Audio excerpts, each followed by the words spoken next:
ചോർന്നൊലിക്കുന്ന കെട്ടിടത്തിൽ ജീവിതം തള്ളി നീക്കുന്ന പാർത്തല മമ്പള്ളി കളമ്പാടി വിജയകുമാരിയുടെയും കുടുംബത്തിൻ്റെയും കഷ്ടപ്പാടുകൾ പുറത്തു കൊണ്ടുവന്നതോടെ അടിയന്തര ഇടപെടലുമായി പ്രാദേശിക ഭരണകൂടം. വാർത്ത ശ്രദ്ധയിൽപ്പെട്ടതിനെ തുടർന്ന് ഗ്രാമപഞ്ചായത്ത് പ്രസിഡന്റ് പി അരവിന്ദാക്ഷൻ, മുൻ പ്രസിഡന്റ് ഷാജു ശങ്കർ, മുൻ ward member Jayashree, CPIM DYFI പ്രവർത്തകർ എന്നിവർ സ്ഥലം സന്ദർശിച്ച് സ്ഥിതിഗതികൾ വിലയിരുത്തി. 2020 ലൈഫ് പദ്ധതി മുൻഗണനാ പട്ടികയിൽ 4ാമതായി ഇടം പിടിച്ചെങ്കിലും കൈവശമുള്ള ഭൂമിയുടെ കൃത്യമായ രേഖകളോ ആധാരമോ ഇല്ലാത്തതാണ് ഇവർക്ക് വീട് സ്വപ്നമായി ശേഷിക്കാൻ കാരണം. ബന്ധുക്കളുമായും നാട്ടുകാരുമായും ചർച്ച നടത്തി സ്ഥലത്തിന്റെ രേഖകൾ വേഗത്തിൽ ലഭ്യമാക്കാനും ലൈഫ് ആനുകൂല്യം ഉറപ്പാക്കാനും പഞ്ചായത്ത് മുൻകൈയെടുക്കും. ശാരീരിക പ്രയാസങ്ങൾ അനുഭവിക്കുന്ന വിജയകുമാരിക്കും മാനസിക വെല്ലുവിളി നേരിടുന്ന മകൾ സുവർണയ്ക്കും പൂർണ്ണ സുരക്ഷിതത്വം ഉറപ്പാക്കും.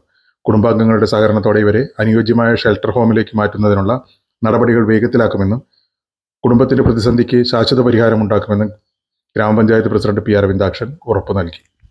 ശ്രീകൃഷ്ണപുരം ഗ്രാമപഞ്ചായത്തിലെ വാർഡ് 11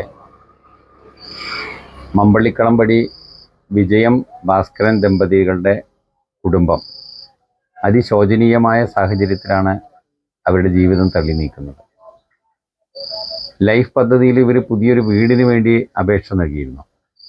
2020 നമ്മുടെ ഈ കൂടെയുള്ള ജയശ്രീ മെമ്പറായിരുന്നു ഇവിടുത്തെ വാർഡ് മെമ്പർ. ക്രമനമ്പർ 4 ഇവർ ആ ഗുണഭോക്തൃ പട്ടികയിൽ സ്ഥാനം നേടിയിട്ടുണ്ട്.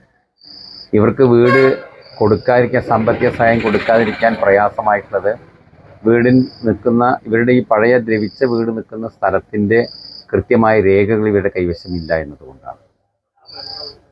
കുടുംബ പ്രശ്നം എന്ന രീതിയിൽ, കുടുംബ വിഷയം എന്ന രീതിയിൽ സ്ഥലവുമായി ബന്ധപ്പെട്ട പ്രശ്നങ്ങൾക്ക് പരിഹാരം കണ്ടെത്തിയാൽ മാത്രമേ, കൃത്യമായൊരു രേഖ, കൈവശ സർട്ടിഫിക്കറ്റും അതുപോലെ തന്നെ ആധാരവും എല്ലാം ഉണ്ടാക്കിയാൽ മാത്രമേ നമുക്ക് വീട് നിർമ്മാണത്തിന് ധനസഹായം കൊടുക്കാൻ കഴിയൂ എന്ന പരിമിതിയുണ്ട്.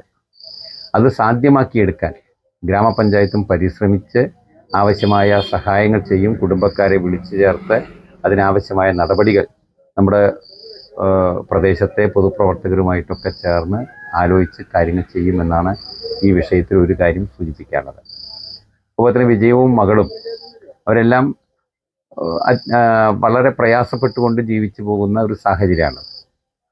മകളുടെ ശാരീരിക പരിമിതികളും പ്രയാസങ്ങളും എല്ലാം ഞങ്ങൾ മനസ്സിലാക്കിയിട്ടുണ്ട്. നേരത്തെ തന്നെ നമ്മുടെ ഗ്രാമപഞ്ചായത്ത് പ്രസിഡൻ്റായിരുന്ന ശ്രീ ഷാജു ശങ്കർ ചുമതല എടുത്തുകൊണ്ട് തന്നെ ഇവരെ ഒരു ഷെൽട്ടർ ഹോമിലേക്ക് ആക്കാനെല്ലാമുള്ള ശ്രമങ്ങൾ അന്ന് നടത്തിയിരുന്നു. അന്ന് വാർഡ് മെമ്പർ ജയശ്രീ തന്നെയായിരുന്നു. പക്ഷേ അന്ന് ഇവരുടെ കുടുംബത്തിൻ്റെ ഒരു പൂർണ്ണ സമ്മതമില്ലാത്തത് കൊണ്ട് അത് സാധ്യമാക്കിയില്ല. ഇപ്പോഴും അതെ, കുടുംബം പൂർണ്ണമായി സഹകരിക്കുകയും താല്പര്യമെടുക്കുകയും അവരുടെ പിന്തുണ ഉണ്ടാവുകയും ചെയ്യുകയാണെങ്കിൽ സാമൂഹ്യക്ഷേമ വകുപ്പിൻ്റെ അതിൽ മറ്റേതെങ്കിലും സ്വകാര്യ മേഖലയിൽ പ്രവർത്തിക്കുന്ന ഷെൽട്ടർ ഹോമുകളാണെങ്കിൽ പോലും അതിനുവേണ്ടി ഗ്രാമപഞ്ചായത്ത് മുൻകൈയെടുക്കും, ആവശ്യമായ പിന്തുണ നൽകും.